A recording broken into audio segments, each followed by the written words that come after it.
The RV Show USA. Start living the RV dream today. And welcome again to my virtual campfire, everybody, where we gather around and visit about all things RV related, and occasionally I go off on a little bit of a tangent.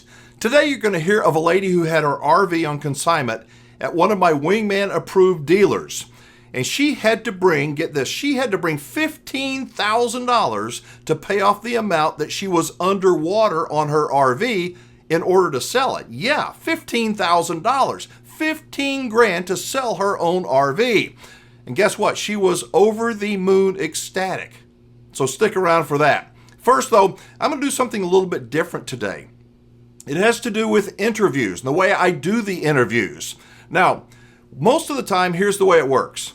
I go to the station. I've got a studio at the radio station. That's where I do my recording. My producer will contact my guest, and then he connects the station equipment with the guest's equipment, and then we are just there to visit. My interviews are not scripted, and what you see is pretty much as it happened during the conversation. We talk sometimes for 20 minutes, sometimes we talk for 45 minutes, and then we cut up the long interview into shorter segments, and we make those few segments into videos. So that's what we do from the entire recording. Sometimes after the interview, we will continue to yak a little bit while it's still recording, and that's what we're going to play for you right now. It was at the very end of my visit with Kevin Hoffpauir, and it was about a customer that contacted PPL, one of my referred dealers, referred to PPL about the make-ready fee, and they had questions and concerns about the PPL make-ready fee. I had somebody that I turned around. I just want to let you know this. I had somebody I turned around. They were somebody out of Cleburne, and they were saying, well, Alan Warren interviewed some top executives over there and this and that. And it was about the make-ready fees, matter of fact. And he goes, why should I have to pay this? Well, my general manager sent it to me, and I said, no, you know what? Let me respond, because he's talking about myself or Scott. So I responded him and explained to him why we charge the fee and what the benefits are and this and that. And then he started coming down and this and that. And he goes, okay, why would I drive all? It was somebody from Ohio. Wow. Why would I drive all the way from Ohio? I mean, I said, hey, let's do it this way. Go ahead and sign what's your price that you agreed upon. Go ahead and agree to the make-ready fee. We'll go through the shop.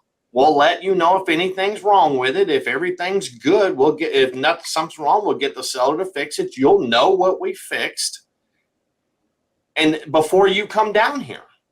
And he goes, is that exactly? He goes, because he was complaining about Camper World, because Camper World charges a $1,500 fee. And I told him, you'll like this, Alan. I told him, I said, well, that $1,500 fee is to help go absorb what the cost is to the service department. We don't make money on that. That's helping them. I said, I know how that works. And so once I got on the same level of talking with him and stuff, he bought it. And but you know, that happens. It happens. People get burned by another dealer, and they get so jaded, so negative, so and well, you know, you get the brunt of it. To him, I was like, dude, we only make 10%. If we sell this for $50,000, we make $5,000. If I sell it for 30, I make $3,000. And I said, and if it's going to cost me $2,000 to go through the shop, why would you ask me to pay for it? I'm going to ask the seller to pay for it. I said, and you know what? If the seller doesn't pay for it, we will call you and ask you if you want to pay for it, because I don't have the absorption to pay for all these repairs and still stay in business. And then he started understanding it. And then he started understanding that ours is a little different from the Camper World operation.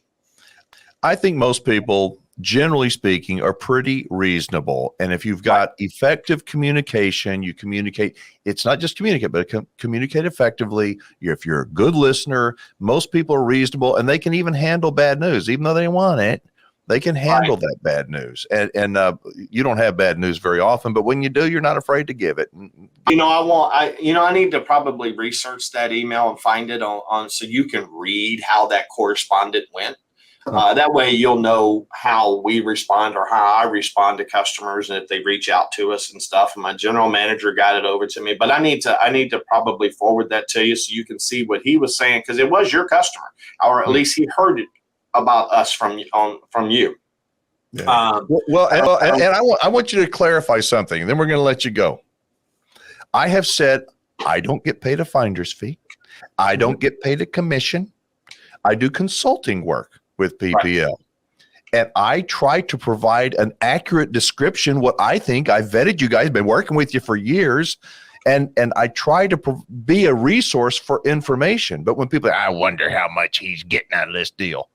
They can buy or sell or whatever, and I'm getting the same thing whether they buy or sell. But I just want you to confirm that. Sure, absolutely. No. And he heard the videos. I don't know if he heard mine or Scott's, but you know what? And when you say that, when there's an issue that you've heard from customers, you send them to myself or Scott. We're on it, everything, yes. But again, it's not a matter of if we fail, it's when we fail, it's how we respond. And that's the key right there. But I'll try to find that and I'll forward it to you so you can kind of see what he was saying, what I said back to him, and how that whole thing went. Because I think you'll find it interesting. And it worked out.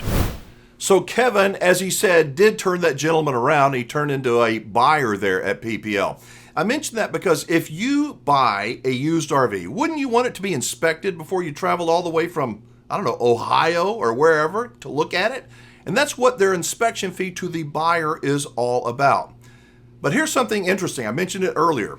The other day I was at PPL. There was a woman who was having PPL sell her RV. Well, they got it sold, but get this. She had to bring $15,000 to the closing to clear up the title. She did.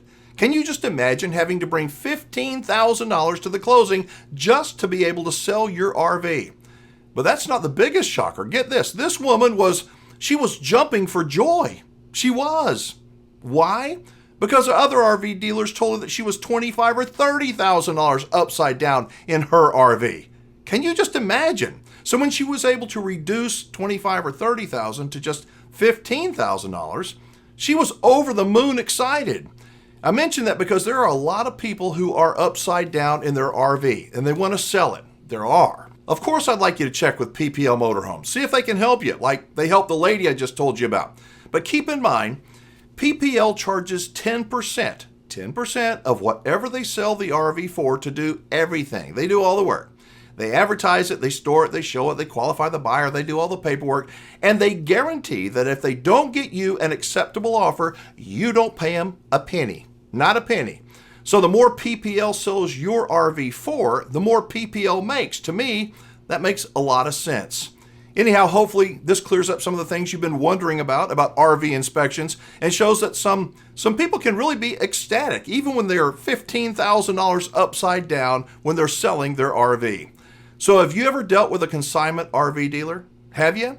If so, I would love to hear about your experience. Either tell me in a comment below or leave me a voicemail message. My voicemail number, as you know, is 1-330-WINGMAN.